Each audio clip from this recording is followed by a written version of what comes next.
today should be a national holiday, an official day of remembrance. That's what I say. 9/11 had far more impact on our lives today than so many other holidays that we celebrate. The proof that too many people forget the sacrifices and lives lost that day. There are far too many out there.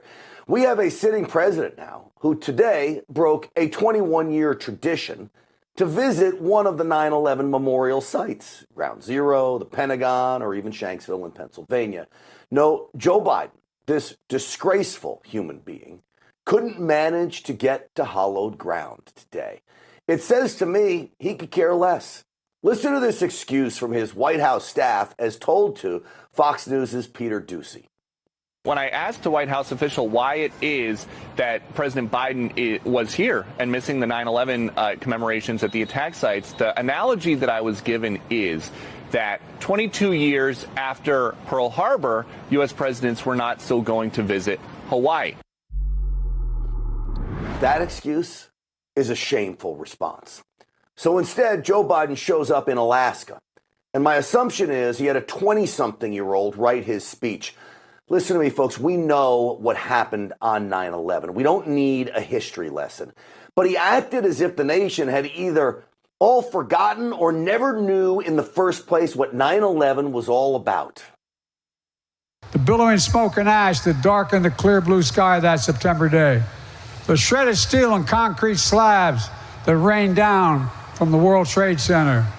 The plume of fire that shot up in the sky in Pentagon. I remember seeing as I got off the Amtrak train on my way to work in the United States Senate. The pit into the earth in Shanksville, a testament to the unbreakable courage and resolve of the American people. We all remember that day. You saw it getting off the train, the Amtrak. I don't believe it. I believe that story was nonsensical. Listen to me, Joe Biden. None of us watching this program will ever forget 9/11. Joe Biden's speech, it actually was insulting. His speechwriter insulted a still grieving nation, and yes, many of us still grieve 22 years later.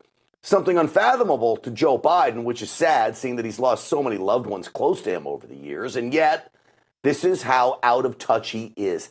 He has the audacity to declare this. And today, our intelligence community has recently assessed in a declassified memo that al-Qaeda threat from Afghanistan and Pakistan has reached a historic low. A historic low? Old dopey Joe doesn't understand that is exactly what they were saying inside the Pentagon on December 10th, 2001. Just wasn't a threat. Well, let me give all of you a stark warning.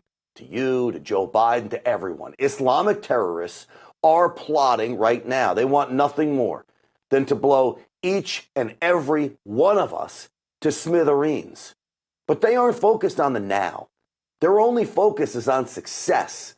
When the time is right, the planning perfect, they will strike, and they will strike again. See, this, quote, holy war for them is generational. For Joe Biden to declare the threat of an attack carried out by an Islamic terrorist is at an historic low level is nothing short of arrogance, wishful thinking. It is delusion. But what else would we expect from a guy who's a no-show on an important day like today? First of all, I'm glad that he won't be involved, and he doesn't deserve to be. He will be, in our history, the president we're the most embarrassed of. Hopefully we will learn from him that we have to reform our system. I mean, he doesn't deserve to. He's a desecration to the memory of the people who died that day and then died after that in trying to secure our freedom, because he has killed more Americans than any American president I can think of.